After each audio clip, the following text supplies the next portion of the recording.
جو آپ بولتے ہیں اچھے الفاظ بولیں اپنی اولاد کے سامنے بھی سب کے سامنے بھی, ایک آپ کا اورا ہوتا ہے. جب آپ اچھے الفاظ بولتے ہیں تو بہت آپ کا اپنا اورا شکریہ بھی اسٹرانگ ہوتا ہے, جو سامنے تھینک یو بیٹھا ہوتا سو ہے اس کا مچ, اورا بھی اسٹرانگ ہوتا تھینکس ہے. For your time. اگر میں بہت کسی کی اچھی تعریف بات کی کروں آپ گی, نے جی, thank you so much Talha, thank you very مچ.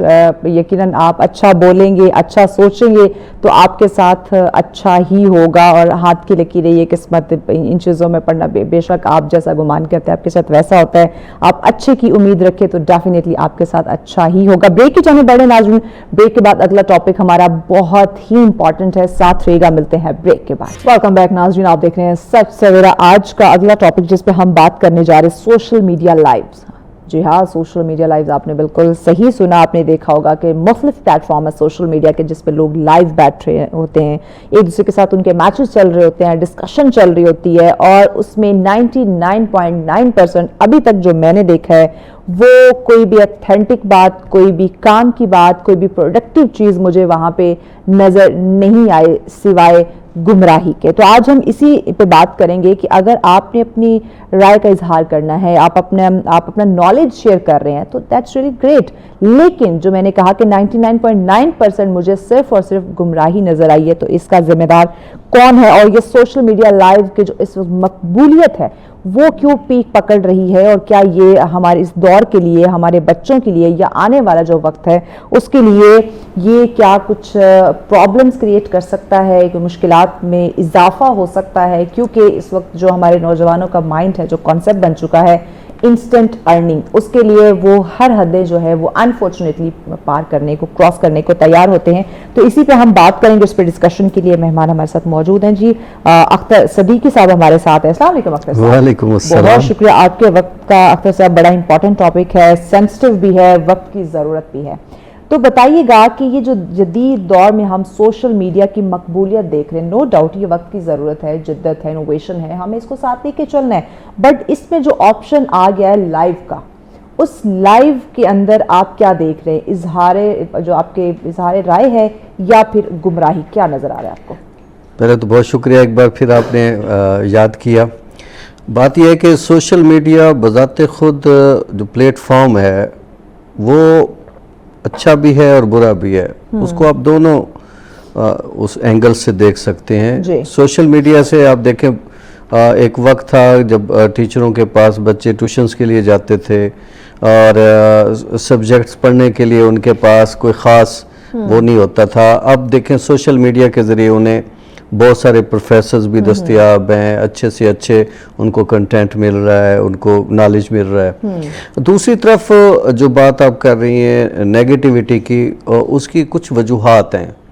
ہمارے ہاں دو تین چیزیں بڑی امپورٹنٹ ہیں. ایک تو بے روزگاری کی وجہ سے ہمارا زیادہ تر طبقہ جو ہے چونکہ فری ہوتا ہے, اور دوسرا آپ کو پتہ ہے کہ ایک 30 یا 40% لوگ جو اس اپنے پروفیشن سے ریٹائر ہوتے ہیں تو وہ بھی فری ہوتے ہیں. پھر آپ دیکھیں ہمارے پاس بڑا طبقہ کسانوں کا ہے, ہمارے پاس بڑا طبقہ جو ہے مختلف ایسے مزدوروں کا ہے, ٹھیک ہے. وہ ظاہری بات ہے کہ انہوں نے ٹائم کل کرنا ہے, انہیں نہیں پتا کہ ہم جو سننے جا رہے ہیں وہ صحیح ہے, غلط ہے, کیا ہے. اصل میں سلیکشن ہمیں دیکھنی ہے کہ ہمیں یہ دیکھنا ہے کہ ہمارے لیے کون سی چیز بہتر ہے اور کون سی چیز بہتر نہیں ہے. اس میں تو کوئی شک نہیں کہ جیسے آپ نے 99.99 اور اس کو بھی اگر ہم انہانس کریں تو شاید اس سے بھی زیادہ 100%, اور اگر ہم کہیں تو آج کل جو کنٹینٹ آ رہا ہے وہ اب تو ایک عذاب یہ ہے کہ اب آپ کوئی دینی بات بھی پوچھیں نا تو اگلا کہے گا میں نے فیس بک پہ یہ پڑھا تھا, میں نے وہ یوٹیوب پہ یہ سنا تھا. اصل پرابلم یہ ہے کہ چونکہ ہم نے خود دین کی ریسرچ کرنا چھوڑ دی, ہم نے خود پڑھنا چھوڑ دیا, بہت ساری چیزیں ایسی ہیں کہ جو سوشل میڈیا کے ذریعے ہمارے دماغوں میں ڈالی جا رہی ہیں اور گستاخیاں ہو رہی ہیں. آپ دیکھیں مسلسل ایسے ایسے معاملات پہ لوگ اب لکھ رہے ہیں, اور اوپر اتنا آپ دیکھیں تھم نیل پہ اتنا کچھ لکھا ہوتا ہے کہ بندہ پڑھ کے بندے کو تو دین اسلام سے بندہ خارج ہوتا ہو فیل ہوتا ہے, تو اندر جا کے کیا صورتحال ہوتی ہوگی. یہ بہت ساری چیزیں ایسی ہیں کہ ہمیں اسی وجہ سے ہم کہتے ہیں کہ پوری دنیا میں نا اب سوشل میڈیا کو بڑے دوسرے اینگل سے کنٹرول کیا جا رہا ہے. اور آپ دیکھیں 14 سال کی عمر تک, کہیں 16 سال تک, کہیں یہاں تک کہ 17 سال کی ایج تک کے بچوں کو وہاں پہ بین کر دیا گیا ہے سوشل میڈیا. یہ جو پابندی کی آپ نے بات کی ہے, اس پابندی پہ پاکستان میں بھی بات ہوئی تھی, بٹ ناٹ شیور کہ اس پہ کام ہوا ہے یا نہیں ہوا, کہ آپ 18 یعنی 16 سال 18 سال کا جو بچہ ہے وہ سوشل میڈیا سے دور رہے گا. اصل میں بہت ساری چیزیں آپ خود بھی کر سکتے ہیں. سوشل میڈیا میں ہر چیز موجود ہے. اگر آپ چاہیں تو ریسٹرکشن خود لگا سکتے ہیں, اور آپ اس میں اپنے بچے کو آپ دیکھیں محفوظ جو ہے آپ گوگل تک بھی اس کو رسائی دے سکتے ہیں. آپ ایک مخصوص حد تک اسے یوٹیوب پر بھی آپ رسائی دے سکتے ہیں, ایجوکیشنل سیکٹر تک رسائی دے سکتے ہیں. میں نے خود اپنے بچوں کو جو ہے جو ان کو میں نے گوگل کے جو میں نے وہ ایڈریس دیا ہوا ہے وہ میں نے خود اپنے حساب سے دیا ہوا ہے, اور جب بھی وہ کوئی چیز سرچ کرتے ہیں تو وہ براہ راست میرے پاس آتی ہے پہلے, اور وہ مجھ سے پوچھا جاتا ہے کہ کیا ہم اسے اجازت دیں کہ یہ دیکھ سکتے ہیں یا نہیں دیکھ سکتے. بہت ساری ایسی چیزیں ہیں جو ہم یہ کر سکتے ہیں. بدقسمتی یہ ہے کہ آج کسی کے پاس یہ کام کرنے کو کوئی ٹائم نہیں ہے. ہاں تنقید ان سے کرا لیں, فلاں چیز غلط ہو گئی, فلاں چیز غلط ہو گئی. بھئی پوچھا ہے آپ نے اپنے بچے سے بھئی صبح سے لے کر شام تک وہ کیا کرتا ہے, کیا اس کے آپ نے سٹیٹس چیک کیے کہ اس کا مزاج کدھر جا رہا تھا, کیا وہ ہارش جا رہا تھا, اداس جا رہا تھا, کس طرح کی اس کی سچویشن تھی. ہم دراصل نا بس آج کل وہ کسی نے کچھ کہہ دیا ہم اسی کے مطابق چل پڑے, اپنا نہ تو دماغ یوٹیلائز کرنے نہ کچھ. اس پہ بات کرتے ہیں کہ اپنے بھی کچھ صلاحیتوں کو جو ہے نا وہ یوز کرنا ہے, اپنی جو سوچ ہے اس کو آپ نے استعمال کرنا ہے. اللہ پاک نے جو ایک صلاحیت دی ہے کہ نیگیٹو اور پازیٹیو دونوں میں تمیز کا ہونا بڑا ضروری ہے. اور سوشل میڈیا کی ہم بات کرتے ہیں, لائیوز کی ہم بات کرتے ہیں, اس سے آپ فائدہ اٹھائیں, آپ اس سے پازیٹیوٹی جو ہے وہ کریٹ کریں, اسپریڈ کریں, بٹ ہم انسٹنٹ جو انکم ہے اس کو جنریٹ کرنے کے پیچھے ہم دوڑ پڑے ہیں, اور اس کے لیے ڈفرینٹ قسم کے میچز, ڈفرینٹ قسم کے ٹاسک, ڈفرینٹ قسم کے جو اس میں پنشمنٹس چل رہی ہوتی ہیں. It's very really unfortunate. اس پہ آگے چل کے مزید بات کرتے ہیں, but after the break stay with us. Welcome back ناظرین, آپ دیکھ رہے ہیں سچ سویرا. آج کا ہمارا دوسرا ٹاپک جس پہ ہم بات کر رہے ہیں سوشل میڈیا لائیوز, یا یہ اس کی جو ہم بات کرتے ہیں یہ اظہار ہے یا گمراہی ہے, اسی پہ بات کی جا رہی. اختر صاحب ہمارے ساتھ. اختر صاحب مجھے بتائیے گا کہ اس وقت جو آپ جن لوگوں کو دیکھ رہے ہیں جو سوشل میڈیا لائیوز کا استعمال کر رہے ہیں, ان کا مقصد کیا ہے, اپنا اظہار خیال یا شہرت حاصل کرنا؟ دیکھیں 3-4 چیزیں ہیں. آپ بھی پچھلے کچھ عرصے میں سن بھی رہے ہوں گے, پڑھ بھی رہے ہوں گے کہ انٹرنیشنل سطح پہ آپ کو پتہ ہے کہ اب جنگیں ہتھیاروں کی نسبت کم اور پروپیگنڈا پہ زیادہ ہیں, اور جو ملک اس چیز میں زیادہ ہے وہ کور کر رہا ہے ساری چیزوں کو. پھر اب انہیں پتہ ہے کہ اگر آپ نے کہیں بھی داخل ہونا ہے, کسی کی مدار میں جانا ہے, تو ان کے لوگوں کو آپ کو چینج کرنا ہے. آپ دیکھیں یہ جتنا بھی پروسیس ہے یہ سارا مختلف لوگ مختلف جگہوں سے یوٹیلائز ہو رہے ہیں, ٹھیک ہے, اور پھر ان کے مقاصد بھی ڈیفرنٹ قسم کے ہیں. کئی تو آپ دیکھیں نا جو مذہبی حساب سے, اور ان کا دین اسلام سے کوئی تعلق نہیں ہے, وہ صرف دین کو اس میں ایسی چیزیں اور ایسے خیالات پیدا کر رہے ہیں کہ نوجوانوں کے لیے مشکلات پیدا ہو جائیں. تو ایسے ہی کچھ اسکالرز بھی آ گئے جن کا خود ساختہ علم ہے, جو انہوں نے پڑھا نہیں, لکھے ہوئے کے پاس کسی کے پاس گئے نہیں, نہ مطلب یہ کہ ایک پراپر جیسے ہوتا ہے ایک اس طرح انہوں نے حاصل نہیں کیا, جسٹ وہ ذہین ہے, ایک سے ایک بات نکالنا جانتے ہیں. اصل میں سوشل میڈیا اس پروفیشن کا نام ہے کہ جو بات سے بات نکالنا جانتا ہو. اس میں نہ علم کی ضرورت ہے نہ کسی تفکر کی ضرورت ہے, ٹھیک ہے, آپ کچھ بھی ہو بس آپ کو بولنا آتا ہو, اور ایک لفظ آپ کو دیا گیا ہو اور اس پہ آپ گھنٹوں بول سکتے ہو, آپ بڑے عالم فاضل اور پتہ نہیں کیا کچھ ہے. پھر آپ کو 2-4 اور بنیادی چیزیں پتہ ہے کہ بھئی خواتین کس چیز کی طرف زیادہ مائل ہوتی ہیں, کیا چیز دیکھنا زیادہ پسند کرتی ہیں, ویک پوائنٹ پتہ ہو یا ان کی انٹرسٹ کا پتہ ہو, اسی انٹرسٹ کی طرف جاتے ہیں. پھر میں نے جیسے پہلے عرض کیا نا کہ چونکہ آدھی سے زیادہ قوم فارغ بیٹھی ہوتی ہے, ٹائم پاس ہونا نہیں ہوتا, تو سوائے سوشل میڈیا کے, اور وہ سب سے زیادہ مشکل اب یہ بن گئی ہے کہ اب جو نوجوان نسل ہے اس کو آگاہ کرنے والے لوگ ہمارے پاس کم ہوتے جا رہے ہیں. اس کی وجہ یہ ہے کہ ان کے پاس اپنے پاس ٹائم نہیں ہے, اب وہ خود کمانے میں لگ گئے ہیں. اب علماء کی آپ دیکھ لیں, اب بہت سارے ایسے لوگ دیکھ لیں جو سوشل میڈیا پہ آ رہے ہیں اور مسلسل ان کی ویڈیوز جو ہے وائرل ہوتی ہیں, اور وہ کوئی نہ کوئی ایسا موضوع دیکھتے ہیں کہ اچھا وہ فلاں واقعہ ہوا کراچی میں, وہ کراچی پہنچ گئے. اچھا وہ اسلام آباد میں کوئی واقعہ ہوا تو وہاں بیٹھ کے ویڈیو بنا لی, جی میں وہاں پہنچا ہوا ہوں اور میں نے والدین سے ان کے بچوں سے بات کی ہے, تو وہ کچھ یوں کہتے ہیں. یعنی ہم دیکھ رہے ہیں کہ ہر طبقہ فکر کے جو لوگ ہیں وہ ہمیں سوشل میڈیا پہ مل رہے ہیں, بٹ جو اس کے جو میں اگر بات کروں کہ جو منفی رجحانات ہیں اس کی جو زد میں آئے ہیں وہ ہمارا نوجوان طبقہ جو ہے وہ زیادہ آیا ہے. تو یہ لائیو سیشنز جو ہم دیکھ رہے ہیں, کیا ہم کہہ سکتے ہیں ٹھیک ہے ایک تو کچھ ہم کہہ کہ میچور لوگ ہیں ان میں بھی ڈفرینٹ مائنڈ سیٹ کے لوگ پائے جاتے ہیں, لیکن اگر میں نوجوانوں کی بات کروں تو ان لائیو سیشنز نے ان کو کتنے لوگوں کو بااختیار بنایا ہے, بااختیار ہوئے ہیں, اور کتنے لوگ جو ہیں وہ ابھی بھی ہمیں غیر سنجیدہ نظر آ رہے ہیں. دیکھیں وقت کے ساتھ ساتھ میچورٹی آتی ہے, کبھی بھی کوئی فیلڈ آتا ہے اس میں آپ براہ راست کچھ بھی ایک دم آپ کسی پہ نہ تھوپ سکتے ہیں, نہ کسی کو آپ سمجھا سکتے ہیں. یہ سارا کچھ آہستہ آہستہ ہوتا ہے, اور وہ کہتے ہیں نا اگر پتھر پہ پانی پڑے متصل تو بے شبہ گھس جائے پتھر کے سیل. یہ جب آہستہ آہستہ چیزیں چلتی چلتی, اور اگر یہ پازیٹیو ہیں تو یہ اپنا پازیٹیو راستہ بنا لیتی ہیں اور اس کا فائدہ لوگوں کو ہونے لگ جاتا ہے. اور اسی طرح اگر یہ نیگیٹیوٹی زیادہ ہے اور وہی آگے چلتی جائے, جیسے میں نے آپ کو مثال دی ہے, تو پھر یہ انسانوں کے ذہن میں گھر کر جاتی ہے. اصل بات جو سب سے زیادہ اہم ہے وہ ہے انسان کا تحت شعور. دو چیزیں, ایک ہے شعور, ایک ہے تحت شعور. جو شعور ہے اس تک کوئی بھی چیز جاتی ہے وہ خطرناک نہیں ہے, وہ چینجیبل ہے, وہ آپ کبھی بھی اس کے اچھی چیز آ گئی آپ نے اس کو فوراً چینج کر لیا. ایک ہوتا ہے بہت زیادہ تحت شعور میں چیز کا چلے جانا, پھر اس میں پھر بندہ جا کے پھر اسی کا ہی رہ جاتا ہے, پھر بندہ نہ سوچ سکتا ہے نہ سمجھ سکتا ہے. وہ طریقہ کار کیا ہوتا ہے, اچھا ہم دیکھ لیں گے بریک کے بعد ہم یہ جو طریقہ کار ہے ڈفرینٹ, ہم منفی اور مثبت کا اس پہ ناظرین بات کرتے ہیں, بٹ آفٹر دا بریک ساتھ رہیے. آپ دیکھ رہے ہیں سچ سویرا, آج کا ہمارا دوسرا ٹاپک جس پہ ہم بات کریں سوشل میڈیا لائیوز پہ بات کی جا رہی ہے. کتنا اس میں لوگ اپنے جو خیالات ان کا اظہار کرتے ہیں, اور کتنے لوگ ہیں جو گمراہی کی طرف جا رہی ہے, شہرت کے لیے صرف اور صرف جو ہے وہ سوشل میڈیا لائیوز کا استعمال کر رہے ہیں, جس میں کوئی ٹرمز کنڈیشن نہیں ہے, کوئی ان کے لمیٹیشنز نہیں ہے, کوئی باؤنڈریز انہوں نے سیٹ نہیں کی ہوئی. تو اسی پہ ہم بات کریں. اختر صاحب ہمارے ساتھ ہیں.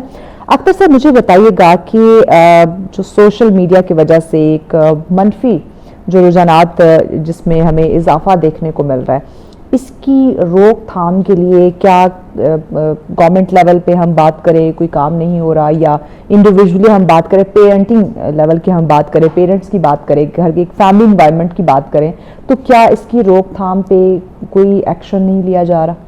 دیکھیں ایک تو والدین جو ہوتے ہیں نا بچوں کے لیے رول ماڈل ہوتے ہیں.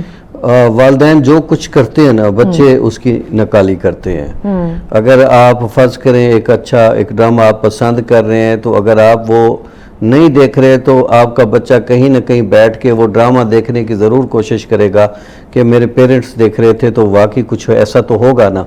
تو کوشش کرے پیرنٹس جو ہیں وہ ایسے جو علماء یا ایسے محققین کو خود سنیں ان کے سامنے بیٹھ کے, تاکہ بچہ جب دیکھے گا تو ایک رجحان بنے گا. نمبر 1 ایک تو یہ.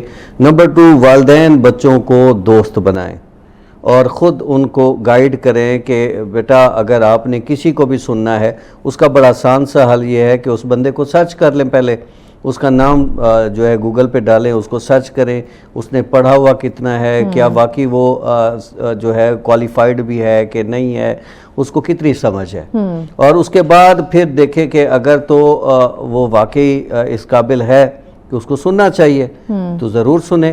اور علم کے حوالے سے جتنے بھی لوگ کام کر رہے ہیں وہ اچھا کام کر رہے ہیں. میں نے آپ کو بتایا نا کہ کچھ لوگ صرف جو ہے ملک کی مخالفت کر کے, اداروں کی مخالفت کر کے, کچھ ایسے ایلیمنٹس میں جا کے کرتے ہیں, اس سے فائدہ اٹھاتے ہیں. ایگزیکٹلی, یہ بات آپ کی درست ہے. ایک تو ہم بات کریں کہ جو اپنا ایک کانٹینٹ کریٹ کرتے ہیں, ایک تو اس کی بات ہوگی, اس میں بہت سارے ہمیں کرٹیسائز کرنے والا یعنی کہ پروپیگنڈے کرنے والے بھی کانٹینٹ نظر آتے ہیں, اور کچھ علمی لحاظ سے بھی بہت اچھا ان کا کانٹینٹ ہوتا ہے. بٹ رائٹ میں جو ہم بات کریں وہ سوشل میڈیا لائیو کی ہم بات کریں, جو لوگ اس پہ لائیو آئے ہوئے ہوتے ہیں, اس میں اب جو میجورٹی جو ہم دیکھ رہے ہوتے ہیں, کیونکہ جو علم یافتہ لوگ ہیں یا جنہوں نے اپنے کانٹینٹ تھرو کرنا ہے, اپنے ایک میسج کنوے کرنا ہے, وہ تھرو یوٹیوب اور سوشل میڈیا ایک ویڈیو بنا کے اس پہ اپلوڈ کر دیتے ہیں.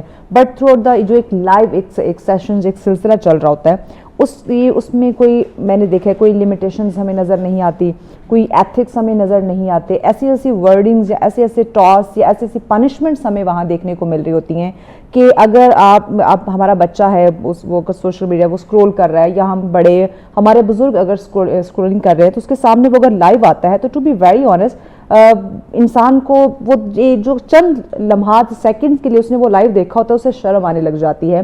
تو یہ تمام جو حدود کراس کی جا رہی ہیں اس پہ کوئی روک تھام نہیں ہے؟ دیکھیں وہ تو میں نے عرض کیا نا, جو بھی سوشل میڈیا آپ اٹھا کے دیکھیں, اصل میں ہم کبھی سیٹنگ میں گئے ہی نہیں, ہم نے کبھی پورا پروسیس پڑھا ہی نہیں ہے, ہم نے کبھی دیکھا ہی نہیں ہے کہ انہوں نے کس چیز پہ ریسٹرکشن لگائی ہوئی ہے, کہاں آپ کتنا کنٹینٹس دیکھ سکتے ہیں, کیا آپ نہیں دیکھ سکتے, کس کو کہاں آپ بلاک کر سکتے ہیں, کہاں آپ سٹارٹ لے سکتے ہیں, کس ایج کا کنٹینٹ جو ہے آپ کو کہاں مل سکتا ہے. یہ ساری چیزیں سوشل میڈیا کے اندر موجود ہوتی ہیں. صرف یہ ہوتا ہے کہ ہم چونکہ ہم نے فرض کریں ہم نے یوٹیوب کھولا اور ہم نے چونکہ اپنا کوئی سیٹنگ نہیں کی ہوئی ہوتی, تو جو چیز بھی علم غلم جہاں سے بھی آ رہا ہوتا ہے وہ سارا ہم دیکھ رہے ہوتے ہیں. تو اگر سیٹنگ کر لیں جیسے ہم کر لیتے ہیں, اب ہم اپنے مقصد کی چیز ہماری سامنے آ رہی ہوتی ہے, ہم کوئی ایسی چیز ہمارے سامنے نہیں آ رہی ہوتی کہ جو ایک دم آئے اور بندہ کہے یہ کیا ہو گیا اور کیا مسئلہ ہو گیا. تو یہ ساری چیزیں آپ کو وہ دے رہے ہوتے ہیں. اور فرض کریں اگر کوئی لائیو پروگرام آ بھی رہا ہے نا, تو اگر آپ اس کی جو ہے سائڈ پہ فرنٹ پہ جا کے اوپر جا کے آپ ٹک کریں گے تو اس پہ جب آپ کلک کرنے کے بعد جب اندر جائیں گے تو اوپر لکھا ہوا آئے گا کہ اس کو آپ بلاک کرنا چاہتے ہیں, اس کو سیو کرنا چاہتے ہیں, اس کو ہمیشہ کے لیے یا آپ اس کو بلاک رکھنا چاہتے ہیں کہ یہ آپ بار بار نہ آئے آپ کے پاس, تو وہ آپ سارا کچھ کر سکتے ہیں. یہ جو آپ جس کی بات کریں یہ تو ایک ایڈز کی شکل میں جو کچھ چیزیں ہمارے پاس آتی ہیں اس میں نوٹیفیکیشن ہوتا ہے کہ آپ اس کو کنٹینیو کرنا چاہتے ہیں یا بلاک کرنا چاہتے ہیں. بٹ کچھ ایسے ہم سوشل میڈیا اکاؤنٹس کی بات کر رہے ہیں, میں ویڈیوز کی بھی بات کر رہا ہوں, وہاں بھی آ رہا ہوتا ہے, وہاں بھی آ رہا ہوتا ہے, وہ تو اپنے تھرو آؤٹ وہ آپ اور کچھ نہیں تو آپ اس کو ہائیڈ بھی کر سکتے ہیں, اور ساری چیزیں ہوتی ہیں. مقصد صرف یہ ہے کہ اصل پرابلم وہی آ جاتا ہے کہ ہم اپنے بچے کو کتنا کچھ سمجھا رہے ہیں. دیکھیں ہم اسکول میں وہ 4 گھنٹے 6 گھنٹے ہوتا ہے, گھر میں وہ 18 گھنٹے ہے. 18 گھنٹے رہنے والا بچہ اگر گھر سے نہیں سیکھ رہا تو کہاں سے سیکھ رہا ہے؟ پہلی بات تو یہ ہے کہ یہ جو ساس بہو کی لڑائی جھگڑے, یہ میاں بیوی کے لڑائی جھگڑے, پھر بھائیوں میں فسادات, جائیدادوں کے رولے, یہ سارا کچھ اتنا زیادہ ہو جاتا ہے بعض اوقات کہ لوگ بچے جو ہیں وہ کوئی ایسی چیز ڈھونڈتے ہیں کہ تھوڑا سا بندہ فریش ہو, اور جب وہ ان چیزوں کی طرف جاتے ہیں تو پھر مختلف چیزیں سامنے آ جاتی ہیں. یہاں تو بچوں کی کہ کچھ فرسٹریٹڈ بچے ہیں, گھر سے ان کو وہ اٹینشن نہیں مل رہی, گھر میں ان کو کوئی سن نہیں پا رہا, سمجھ نہیں پا رہا. ایک تو یہاں تک کہ وہ باہر کوئی کمپنی ڈھونڈتے ہیں یا لائیو بیٹھ جاتے ہیں, وہاں پہ خود کو انٹرٹین کرنے لگ جاتے ہیں. بٹ دوسرا اسپیکٹ جب ہم دیکھتے ہیں کہ پیرنٹس خود ساتھ دے رہے ہیں اس سوشل میڈیا کنٹینٹ میں, اس لائیو سیشنز میں, اور بڑے فخریہ وہ یہ چیزیں بتا رہے ہوتے ہیں کہ میری بیٹی یا میرا بیٹا لائیو بیٹھا ہوا ہے اور وہ دیکھو اتنا اس نے اس لائیو میں ارن کر لیا ہے. اس میں ہر طبقہ فکر کے لوگ دیکھیں گے, ہر سوچ کے لوگ دیکھیں گے, ہر طرح کے لوگ کامنٹ کر رہے ہوتے ہیں, مختلف فحش قسم کی آفرز وہاں پہ آ رہی ہوتی ہیں. اس میں پیرنٹس بہت سارے ایسے کنٹینٹ کریٹر ہیں, بہت سارے ایسے انفلوئنسرز ہیں جن کی والدہ جن کے والد ساتھ ہوتے ہیں. اب اصل پرابلم یہ ہے کہ چونکہ ہم من حیث القوم شارٹ کٹ چاہتے ہیں ہر چیز میں نا, دولت میں بھی شہرت میں بھی, ہر چیز میں ہم شارٹ کٹ چاہتے ہیں. اب آپ کو پتہ ہے کہ شارٹ کٹ جو ہے وہ بہت ساری چیزوں کو برباد کرتا ہے, اور شارٹ کٹ کوئی آپ کی جو ہے مستقل کامیابی کا زینہ نہیں ہوتا, اور اسی شارٹ کٹ کی وجہ سے, اسی سارے معاملات کی وجہ سے ہم یہ تو سوچتے ہی نہیں ہے نا. میں آپ کو ایک بات بتاؤں کہ جائز طریقے سے اگر آپ کچھ کمانا چاہتے ہیں تو اتنی جلدی آپ نہیں ارن کر سکتے. تو لازمی بات آپ نیگیٹیوٹی کی طرف جائیں گے یا کسی ایسے سبجیکٹ کی طرف جائیں گے جس پہ تنقید کرنے سے لوگ آپ کو زیادہ سے زیادہ دیکھیں، یا کوئی ایسی جیسے ابھی آپ نے فحاشی عریانی کی بات کی اور اس طرف جائیں گے، لوگ اس کو دیکھیں گے. تو اب میں دیکھیں زیادہ سے زیادہ میں اب یہ بھی بتاؤں کہ بعض حکیم نہیں ہیں لوگ، اب سوشل میڈیا پہ بیٹھے ہوئے نسخے دے رہے ہوتے ہیں بے اوپر صرف اصل ساری چیز سارا کمال کیا ہے وہ ہے آپ کے تھمبنیل کا. تھمبنیل پہ جو لکھا ہوا آ گیا بس آپ نے وہ پڑھا، اور ضروری نہیں ہوتا کہ وہ تھمبنیل ہی اوریجنل بھی اندر وہ چیزیں موجود بھی ہوں وہ جو اوپر لکھا ہوا ہے. بعض اوقات اٹریکشن کے لیے اصل میں بہت سارے اب ایسی چیزیں آ گئی ہیں کہ اب بچوں کو سنبھالنا جو ہے وہ زیادہ مشکل ہو گیا ہے، کیونکہ نیگیٹیوٹی بہت زیادہ آ گئی ہے اور پازیٹیونیس بہت کم ہو گئی ہے. اس کی بیسک وجہ یہ ہے کہ ہم نے چونکہ دین سے دور ہو گئے ہیں، ہم نے وہ چیزیں پڑھانا چھوڑ دی ہیں نا. اب قرآن میں تو ہر ایک چیز کا ذکر موجود ہے، بھئی یہ آئے گا، آگے یہ ایسا دور آئے گا، پھر اس کے بعد ایسا دور آئے گا، پھر اس میں یہ تبدیلیاں آئیں گی، اس میں یہ اب یہ جو لوگ سوچا کرتے تھے نا کہ یہ ہمارے ویڈیوز کیسے بنا رہے ہیں، یہ سیو کیسے کرتے ہوں گے، پھر قیامت کے دن ہمیں کیسے دکھائیں گے. اب سوشل میڈیا آپ دیکھیں اس کے ذریعے آپ کو سارا کچھ پتہ چل رہا ہے. دوسری بات آپ کو میں ایک بات بتاؤں، یہ جو سوشل میڈیا ہے نا دراصل یہ شیطان کے اینگل پہ کام کرتا ہے. یہ جس نے بھی بنایا ہے اس نے شیطان کے اینگل کو سامنے رکھا ہے. اب آپ کہیں گے یہ کیسے؟ دراصل ہوتا یہ ہے کہ شیطان آپ کے ذہن میں ایک خیال ڈالتا ہے، ٹھیک ہے، اور اگر وہ خیال آپ کے دماغ میں رہ گیا اور آپ نے اس کو قبول کر لیا تو پھر وہ اس کو تھوڑا اور بڑھائے گا، پھر اور بڑھائے گا، پھر یہاں تک کہ آپ کو اس کی پکچر تک لے جائے گا، پھر آپ کو ویڈیو تک لے جائے گا، پھر اینڈ پہ آپ کو جو ہے حساب سے الگ کرتا جائے گا. تو ایسے ہی سوشل میڈیا ہے، جیسے آپ کوئی چیز سرچ کرتے ہیں فوراً ہزاروں میل بیٹھا دور بندہ سوشل میڈیا کا مالک وہ آپ کا ذہن پڑھ لیتا ہے کہ یہ کیا دیکھنا چاہتا ہے. جس سے ریلیونٹ جتنا سرچ کر رہے ہوں گے آپ کو اس سے ریلیٹڈ زیادہ کانٹینٹ وہ آنا شروع ہو جاتا ہے. وہ کیوں؟ وہ آپ کو پڑھ لیتا ہے، وہ آپ کو سمجھ لیتا ہے یہ کیا کرنا چاہ رہا ہے. اچھا مجھے یہ بتائیے، ایک اور چیز مجھے بتائیے کیونکہ ہم نے بریک کی جانب بڑھنے سے پہلے کچھ اور چیزیں ہیں، میں چاہ رہی ہوں کہ جلدی جلدی ہم، کیونکہ social media life is a huge topic, تو اس سے کچھ اور چیزیں ہیں وہ بھی ہم آپ کے ساتھ آپ سے ڈسکس کر لیں. یہ ہم ماڈرنزم کی بات کرتے ہیں کہ وی آر ماڈرن اور ہم بڑے براڈ مائنڈڈ ہیں، تو یہ سوشل میڈیا لائیوز نے انسان کو ہم کہیں کہ زیادہ اوپن کر دیا ہے، اس کا سوشل سرکل بڑھا دیا ہے یا اس کو زیادہ تنہا کر دیا؟ غیر محفوظ ہو گیا انسان. دیکھیں پہلی بات تو یہ ہے کہ ویسے ہم یہ تو ہم لائیو کی بات ہم پریشان ہو رہے ہیں، حقائق تو یہ ہیں کہ ہم پہلے بہت کچھ ان کو دے چکے اپنا. اوکے، اسی بات کے اندر اپنا پیغام سمیٹ دیجئے. میں یہ کہنا چاہ رہا ہوں کہ آپ کے بچے جو دیکھتے ہیں وہ خود نہیں دیکھتے، آپ کو کاپی کرتے ہیں. خدا را آپ خود پازیٹیو ہوں تبھی آپ کے بچے پازیٹیو ہوں گے. سوشل میڈیا کا پازیٹیو استعمال بھی موجود ہے، آپ اس طرح بچوں کو مائل کریں. تھینک یو سو مچ اختر صاحب. آپ پازیٹیوٹی جو ہے وہ بھی ہم دیکھ رہے ہیں، لیکن آپ نے اب دو راستے ہیں، صحیح اور غلط. آپ نے چوز خود کرنا ہے کہ آپ نے کس ڈگر جانا ہے. آپ اپنے آپ کو صحیح راستے کی طرف لے کے جائیں گے تو ڈیفینیٹلی آپ سکون میں رہیں گے، آپ کامیاب بھی ہوں گے. لیکن اگر آپ نے اپنا راستہ تبدیل کر دیا، نیگیٹو راستے کی طرف چلے گئے جہاں پہ کانٹے ہی کانٹے ہیں، اس طرف اگر آپ چل پڑے تو آپ کو ٹیمپریری لگے گا، وقتی آپ کو لگے گا کہ آپ سکسیسفل ہیں، آپ کو بہت پلیئر مل رہا ہے، ایک لگژری لائف سٹائل آپ کو مل رہی ہے، تو ڈیفینیٹلی لیکن اس کے لانگ ٹرم جو اس کا ہم کہیں کہ چیزیں ہیں وہ اس کے اثرات وہ خاص سے خطرناک یا مشکل ہو سکتی ہے. بریک کی جانب بڑھے، بریک کے بعد اگلا ٹاپک ڈسکس کرتے ہیں. اسٹے ود اس.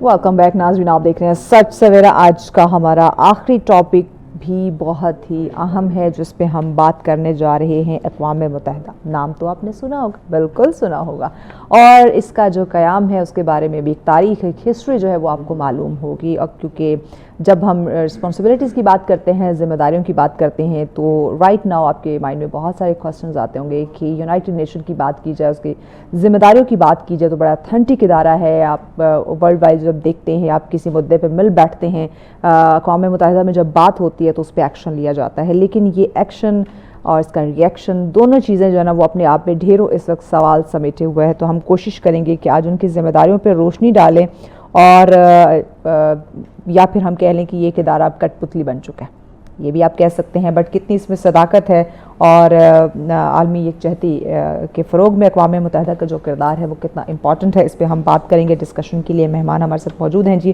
آپ UN کے سابقہ ممبر رہ چکے ہیں. ہمارے ساتھ ہے جی محمد عبدال وہاب صاحب. السلام علیکم. کیسے ہیں وہاب صاحب؟ اللہ کا شکر. آپ سنائیں کیا؟ I am good. Thanks for your time. Thanks for being hair.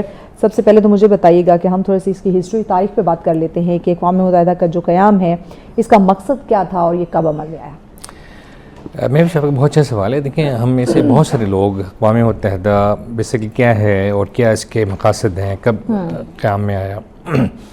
دوسری جنگ عظیم کے بعد دنیا کو شدید ضرورت محسوس ہوئی کوئی ایک ایسا پلیٹ فارم ہو جہاں پہ سارے مل بیٹھ کے تصفیات کر سکیں، مسائل ڈسکس کر سکیں، حل نکال سکیں، اور دنیا جو مکمل تباہی کی طرف جا رہی تھی اس کو واپس امن کے راستے پر لے کر آئیں، سمیٹیں. بالکل. تو سان فرانسسکو میں آلموسٹ 50 کنٹریز کئی ہفتے سر جوڑ کے بیٹھی رہیں، اور سر جوڑ کے بیٹھنے کے بعد اس کا ایک چارٹر بنایا گیا. چارٹر یہ تھا کہ دنیا میں امن قائم کیا جائے، دنیا میں خوشحالی قائم کی جائے، دنیا کو محفوظ بنایا جائے. اس کے جتنی ممبر اسٹیٹس ہیں وہ آپس میں تعلقات کو نہ صرف بہتر بنائیں بلکہ اپنے پاس عام عوام کے لیے جو ترقی ہے اس کو یقینی بنائیں. آپس میں شراکت داری کریں ممالک، اپنے ریسورسز اپنی ایکسپرٹیز سے فائدہ اٹھائیں، اور خوشحالی کا ایک ایسا دور لے کر آئیں جہاں پہ تمام جو ممبر ممالک ہیں، آلموسٹ 193 ممبر ہیں اس وقت یونائٹڈ نیشنز کے، تو ان سب میں شراکت داری کے تحت اور باہمی مدد کے تحت ایک ایسا معاشرہ دنیا میں ظہور پذیر ہو جس میں کہ تقریباً ایوریج ہر آدمی خوشحال ہو، اور ہر ایک کو تحفظ حاصل ہو، ہر ایک کو جو بنیادی حقوق ہیں وہ حاصل ہوں، اور سب ایک دوسرے کی مدد کریں. اس کے ساتھ ہی جب ہم ترقی کی بات کرتے ہیں تو جو ممالک ترقی یافتہ ہیں وہ ہیلپ کریں ترقی پذیر ممالک کی، تاکہ جو ایک فرق ہے ترقی یافتہ میں اور ترقی پذیر میں وہ آہستہ آہستہ ختم ہو جائے. تو لہٰذا یہ انہوں نے 50 ممالک نے جو عرق ریزی کی، اس کے بعد چارٹر بنایا، اور یہ 24 اکتوبر 1945 میں اس چارٹر کے تھرو یہ ادارہ وجود میں آیا. صحیح. تو آپ کے جو سوال ہے اس کے مطلب مختصر اور جامع جواب یہ ہو سکتا ہے، مزید آپ اس میں کوئی چیز پوچھنا چاہیں تو. اچھا، چونکہ آپ نے کہا کہ ترقی یافتہ جو ہیں وہ ترقی پذیر ممالک کی ہیلپ کریں، اگر کہیں کوئی پرابلم ہے، مسائل ہیں تو مل بیٹھ ان کو حل کرنے کی کوشش کی جائے. اگر کسی کے ساتھ کوئی ناانصافی ہو رہی ہے تو اس کو انصاف مہیا کیا جائے. تو یہ تمام تر ذمہ داریاں جو ہیں اس کو ادا کرنا یہ اقوام متحدہ کا، یعنی کہ انصاف کے اصولوں پر مبنی کام کرنا آپ نے یہ بتایا. بٹ رائٹ ناؤ ہم دیکھیں تو کیا واقعی ہی اقوام متحدہ جو ہے وہ انصاف کے اصولوں پر مبنی جو ان کی ذمہ داریاں ہیں وہ ادا کرتا ہوا نظر آتا ہے، یا ہم کہہ سکتے ہیں کہ یہ محض رائٹ ناؤ ایک کٹ پتلے بن چکا ہے؟ اگین دیکھیں بہت اچھا سوال ہے، اور اس سوال کے اندر ایک پورا سمندر چھپا ہے. دوسرے الفاظ میں ہمیں کئی غوطے لگائیں تو جو تہیں ہیں اس سوال کے اندر چھپے ہوئے جواب کی، اس میں سب میں غوطے لگا کے پھر ہم باہر نکل سکتے ہیں. ایسے ہی ہے. دیکھیں آپ کا بہت پرٹیننٹ سوال ہے کہ اقوام متحدہ کیوں فیل ہو چکا ہے مکمل طور پہ جو مقاصد ہیں اس کے، اس کو ڈیلیور کرنے میں، اور کیوں دنیا خانہ جنگی اور دنیا خون خرابے میں اس وقت ملوث ہے. سب سے پہلے دیکھیں ہمیں دیکھنا یہ ہوگا کہ ہر دو ملک اپنے ریسورسز میں، اپنے مرتبے میں، اپنے سائز میں، اپنی ایکسپرٹیز میں برابر نہیں ہیں. ہمارے پاس کچھ ایسے جائنٹس ہیں، کچھ ایسے دیو قامت ممالک ہیں جنہوں نے اپنی معیشت کے ذریعے پوری دنیا کو اپنے پیچھے لگایا ہوا ہے. انہی کی کرنسی، انہی کا اسلحہ، انہی کی جو جائز ناجائز فرمائشیں، احکامات، وہ اس دنیا کو خراب کر رہے ہیں. اقوام متحدہ کا مقصد یہ تھا کہ سب کو ایک جگہ بٹھایا جائے، آپس میں چیزیں ڈسکس ہوں، رائے ہو، ایک دوسرے کی مشاورت ہو، اس کے بعد چیزوں کو باہر لایا جائے. لیکن بدقسمتی سے دیکھیں یو این کی اپنی انڈیپینڈنٹ فورس نہیں ہے. ایسا نہیں ہے کہ جس طرح ہر ملک کی فوج ہوتی ہے تو یو این کی اپنی فوج ہو، اور یو این کا اپنا جو ہیڈ ہے اس فوج کو استعمال کرتے ہوئے جو کسی کے اوپر زبردستی کر رہا ہے تو جو جارحی ہے اس کو بزور بازو چپ کرائے.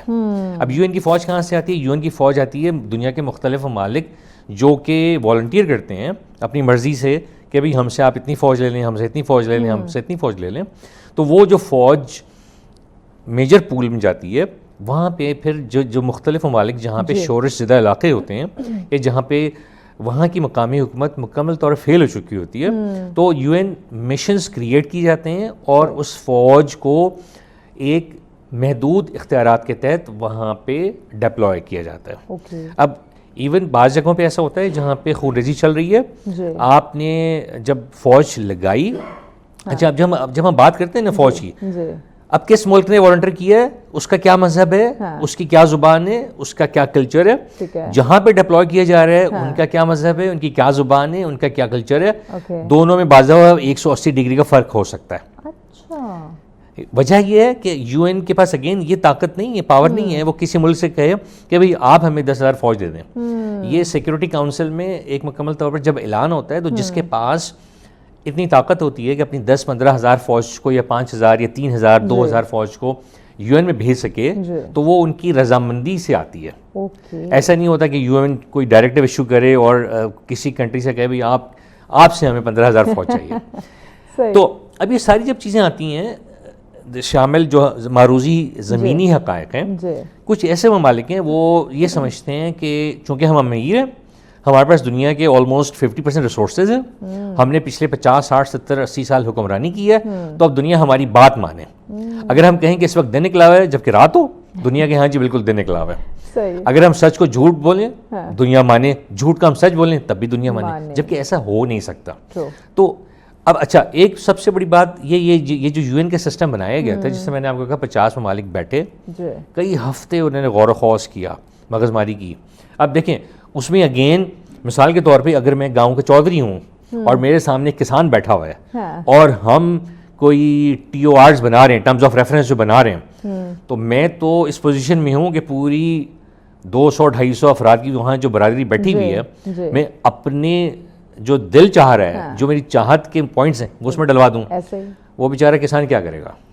تو اب ایک طرف اقوام متحدہ کا بھی یہ حال ہے, ایک طرف طاقتور دیو بیٹھا ہوا ہے اور ایک چھوٹا سا چوزا بیٹھا ہوا ہے. تو چوزا تو وہ ڈر کے ماری کچھ نہیں بولتا, تو قوانین کیا بن گئے, دبا دو, مار دو, پھینک دو, قتل کر دو, مٹا دو.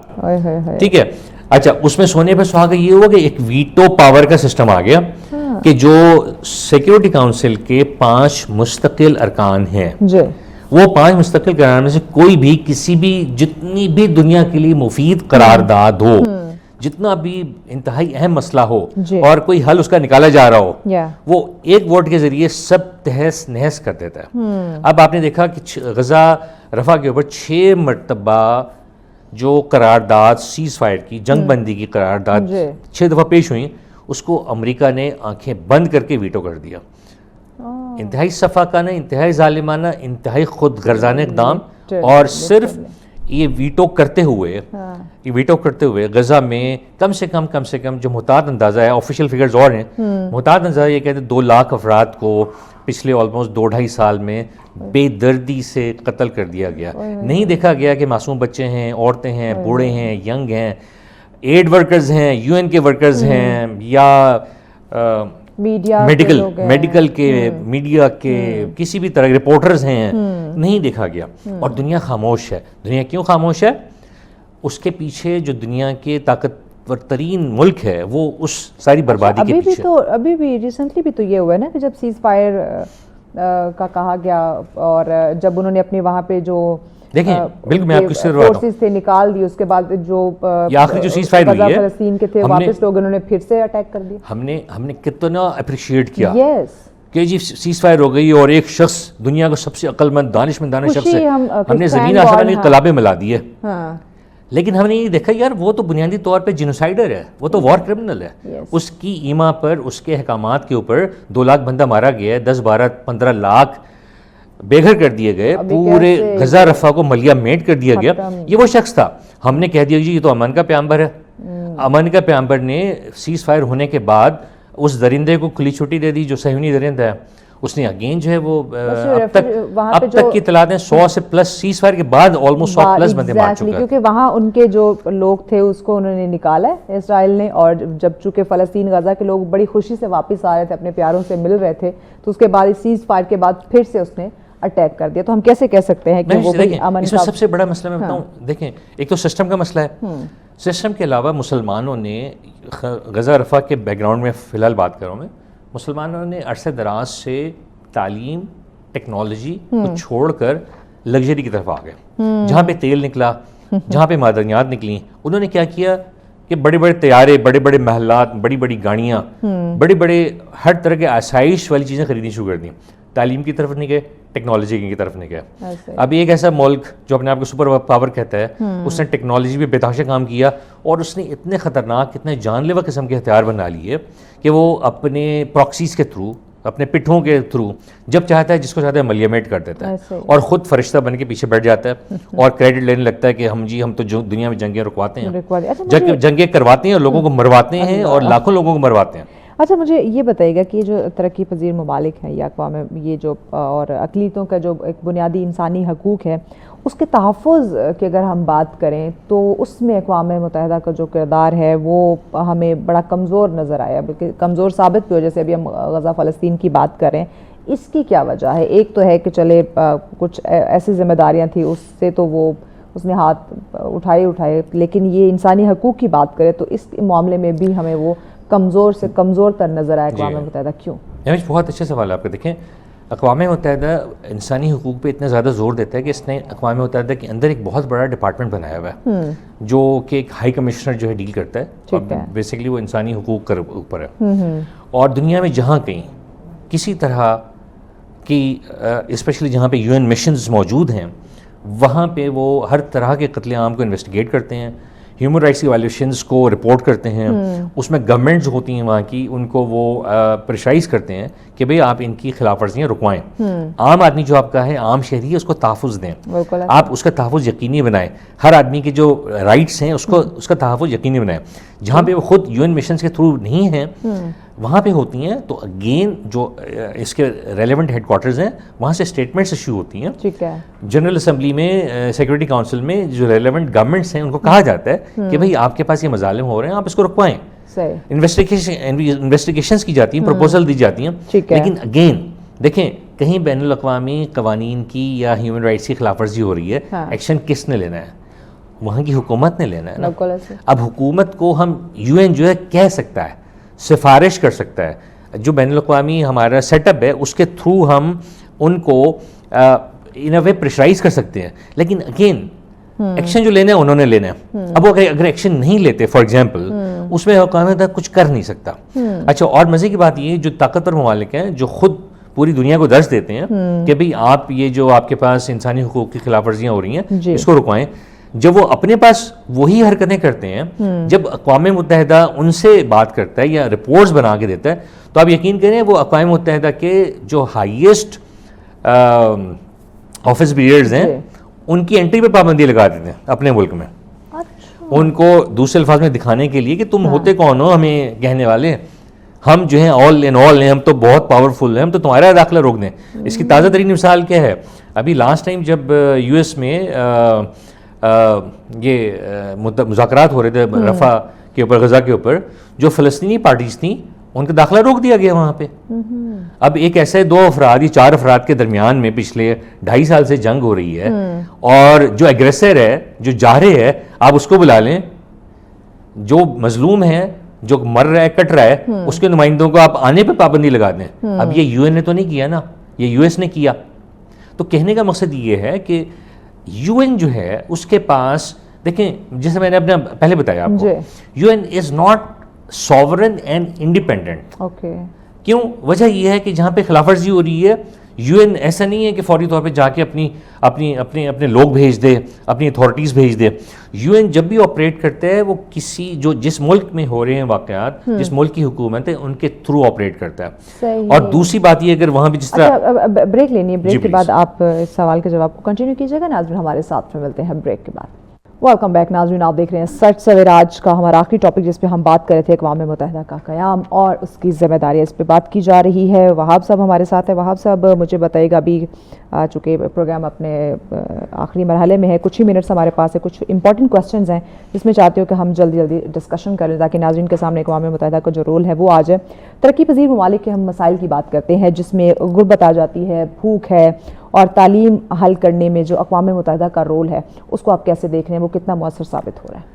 میں دیکھیں اقوام متحدہ اپنی بھرپور کوشش اپنے جو ڈپارٹمنٹس ہیں ریگولر وہ کرتا ہے کہ بھی فنڈ انہوں نے بنایا ہوا ہے کہ غربت کو کیسے کم کیا جائے, فنڈ انہوں نے بنایا ہوا ہے کہ تعلیم کو کیسے عام کیا جائے, وہ بچے جو تعلیمی ادارے میں نہیں ہیں ان کو کیسے لے کر آیا جائے. اگین انہوں نے طب کی طرف جب آپ آتے ہیں, علاج کی سہولیات کی طرف آتے ہیں, تو انہوں نے اس کا سیٹ اپ بنایا ہوا ہے. وہ سارے جتنے یہ سیٹ اپ ہیں وہ جو ہماری لوکل گورنمنٹس ہوتی ہیں ان کے تھرو یہ کام کرتے ہیں. تو دونوں پارٹیز کو فعال کردار ادا کرنے کی ضرورت ہوتی ہے. یہ کہ ہم بھرپور طریقے سے ان مسائل کو اجاگر کریں, اس میں پروپوزلز بنیں, ان کو انگیج کریں اقوام متحدہ کے جو ادارے ہیں. لیکن اکثر و بیشتر ایسا ہوتا ہے کہ ہماری سائڈ سے تساہل بڑھتا جاتا ہے. ہم یہ کرتے ہیں کہ ہم مثال کے طور پر ہم نے کوئی پروپوزلز دی ہیں, ہاسپٹلس کی ہیں, اسکولس کی ہیں اور دوسری ہیں, اس میں ہم ایک تو بہت لیٹ ہو جاتے ہیں, جو فنڈز ہمارے پاس اویلیبل ہوتے ہیں یو این کی طرف سے اس کو صحیح پراپر ٹائملی اسپینڈ نہیں کرتے, جس کی وجہ سے پرابلمز آتے ہیں. یو این کی طرف سے بھی پرابلمز آتے ہوں گے, لیکن اگین اس میں بھی ہمارا کردار یہ ہونا چاہیے کہ ہم مستقل طور پہ جو ادارے ہیں ان کے ساتھ اپنا تعاون رکھیں, ان کے اوپر پریشر رکھیں, ان کے ساتھ اپنی ڈیمانڈز شیئر کرتے رہیں, تاکہ یہ دونوں فیکشنز مل کے اپنے جو ایریاز ہیں ان میں جو حصول ہے مقاصد کا اس کو پورا کر سکیں. گریٹ. اب آگے بڑھتے ہیں. بڑا امپورٹنٹ یہ کویسچن ہے کیونکہ رائٹ ناؤ ہم نے کلائمیٹ چینج کے ہم زد میں ہیں, تو ہم نے اس کے اثرات دیکھے ہیں. تو اس کلائمیٹ چینج سے نپٹنے کے لیے جو اقوام متحدہ نے جو عملی اقدامات کیے ہیں, میں چاہوں گی کہ اس پہ بھی آپ شارٹ روشنی. دیکھیں اب پوری دنیا کو پتہ ہے کلائمیٹ چینج اس وقت تباہی پھیلا رہا ہے, بربادی پھیلا رہا ہے. ہمارا ملک اس سے خود افیکٹڈ ہے. صرف ہمارا ملک نہیں بلکہ دنیا کے تقریباً بہت سارے ممالک بے انتہا افیکٹڈ ہیں. اقوام متحدہ اگین اس کا ایڈوائزری رول ہے, اس کا کولیبریشن کا رول ہے. اقوام متحدہ انڈیپینڈنٹلی کچھ نہیں کر سکتا. اگین اس کی اقوام متحدہ کی کوشش ہے کہ جتنے ممالک ہیں ان کی حکومتوں کے ساتھ مل کے جہاں کہیں جس طرح کے مسائل آ رہے ہیں, مثال کے طور پر سب سے پہلے تو جو کاربن ایمیشنز ہیں ان کو روکنا, اوزون لیئر کی ڈپلیشن کو کنٹرول کرنا, جتنی اویئرنیس پھیلا سکتے ہیں وہ پھیلا رہے ہیں کہ بھئی ہم جو ہے فیولز کو نہ جلائیں, ہم ای وی ٹیکنالوجی کی طرف جائیں, ہم جو ہے سولر کی طرف جائیں, ہم دوسرے اور انرجی کے جو متبادل ذرائع ہیں جس سے کم کاربن ایمیشنز پیدا ہوتی ہیں. اگین وہی چاہتے ہیں کہ دنیا کے جتنے ترقی یافتہ ممالک ہیں, ترقی پذیر ممالک ہیں جو کول استعمال کر رہے ہیں یا انرجی کے ایسے ذرائع استعمال کر رہے ہیں جو کہ بہت زیادہ پولیوشن پھیلاتے ہیں, پولیوشن پہ کنٹرول کریں. اس کے علاوہ کلائمیٹ چینج سے جتنے افیکٹیز ہیں جہاں پہ بھی سیلاب تباہی مچا رہے ہیں, ارتھ تباہی مچا رہے ہیں, تو یو این کا ایک رول مستقل طور پہ کام کر رہا ہے کہ وہ ان اگین گورنمنٹس کے ساتھ کولیبریشن کر کے جہاں پہ بھی ایڈ دینی ہے, فزیکل ایڈ دینی ہے, مشاورتی ایڈ دینی ہے اور کسی طرح کی بھی فنی امداد دینی ہے, تو مستقل طور پہ ان کا کوآپریشن چل رہا ہے. لیکن اگین اس میں جو حکومتیں ہیں ان کو ایکٹیویٹ ہونے کی بہت زیادہ ضرورت ہے, انوالو ہونے کی بہت زیادہ ضرورت ہے. ایگزیکٹلی. اچھا, اقوام متحدہ کے ساتھ کچھ ادارے ہیں جس میں WHO ہے, یونیسیف وغیرہ ہیں, یہ کس حد تک اپنا کردار جو ہے وہ درست انداز میں ادا کر رہے ہیں؟ اگر مجھ سے پوچھیں تو میں کہوں گا کہ جو ادا کرنا چاہیے کردار وہ ادا کر رہے ہیں. ورلڈ ہیلتھ آرگنائزیشن ہے, اس کا مقصد یہی ہے کہ آپ کے یہاں پہ جتنی ویکسینیشن کی ضرورت ہے, کرٹیکل قسم کی جو بیماریاں ہیں ان کے علاج کی ضرورت ہے, کرٹیکل مشینری کی ضرورت ہے, تو وہ کولیبریشن ان کا مستقل چل رہا ہے. اب اگین بات وہی آتی ہے کہ ہم اس میں کتنے ایکٹیو ہیں. ضروری نہیں ہے کہ ہماری جتنے ڈیمانڈز وہ ساری کی ساری میٹ آؤٹ کر سکیں, لیکن اگین اگر ہم مستقل طور پہ ان کے ساتھ کوآرڈینیشن کریں, ان کو آن بورڈ لے کر چلیں, ان پہ پریشر رکھیں, تو ہم اس سے بہت سارے کام کروا سکتے ہیں. آپ کی دیکھیے بہت ساری ویکسینیشن کی ڈرائیو جو ہوتی ہے اس کے پیچھے WHO ہی ہوتی ہے. اگر ہم یونیسیف کی بات کریں, جب ہم بچوں کی تعلیم کی بات کرتے ہیں, تو آپ نے دیکھا ہماری جو کارکردگی ہے وہ یہ ہے کہ اس وقت پاکستان میں سینکڑوں اسکول بند ہو چکے ہیں جن کو جاری رہنا چاہیے تھا, جن کو ہمیں کولیبریشن کر کے فار ایگزامپل اقوام متحدہ کا یونیسیف ہے, دوسرے عالمی ادارے ہیں, ہمیں اپنے ہر بچے کو اسکول میں لانا بہت ضروری تھا اور ہے. ان کی صحت ہمیں انشور کرنی ضروری ہے, ان کی جو مال نرشمنٹ ہے اس کی سائڈ پر ہمیں اپنی ساری توجہ مرکوز کرنے کی ضرورت ہے. لیکن ہو کیا رہا ہے, ہماری جو حکومتیں آتی ہیں ان کی توجہ عوام کے منصوبوں سے زیادہ اپنی فلاح کے طرف ہوتی ہے. تو نتیجہ یہ ہوتا ہے کہ تمام ایسے بین الاقوامی اداروں کے ہوتے ہوئے, ہمارے اپنے اداروں کے ہوتے ہوئے ہم فوکس نہیں کر پاتے کہ ہم نے جو ہے اگلے فار ایگزامپل 5 سال میں کیسے اپنے بچوں کی صحت کو بہتر کرنا ہے. ٹھیک ہو گیا. اچھا لاسٹ کوشچن آپ سے کہ اگر آپ کے خیال میں اقوام متحدہ جو ہے وہ اپنی اصل روح کے مطابق کام کرے تو دنیا میں کیا مثبت تبدیلیاں آ سکتی ہیں؟ بہت اچھی تبدیلیاں آ سکتی ہیں اگر سب بڑے بدماش توبہ طائب ہو جائیں اپنی بدماشیوں سے اور وہ بیٹھ جائیں کہ یار ہم نے خود ہی بنایا تھا اس کو 1945 میں اس کے چارٹر پہ ایگری کیا تھا, تو اب ہم کیوں اپنے تجاوزات مطلب اپنے اختیارات سے تجاوز کر رہے ہیں, اپنی جو دھواں سے دھاندلی کی سیاست کیوں کر رہے ہیں. پیغام بھی ایڈ کر دے.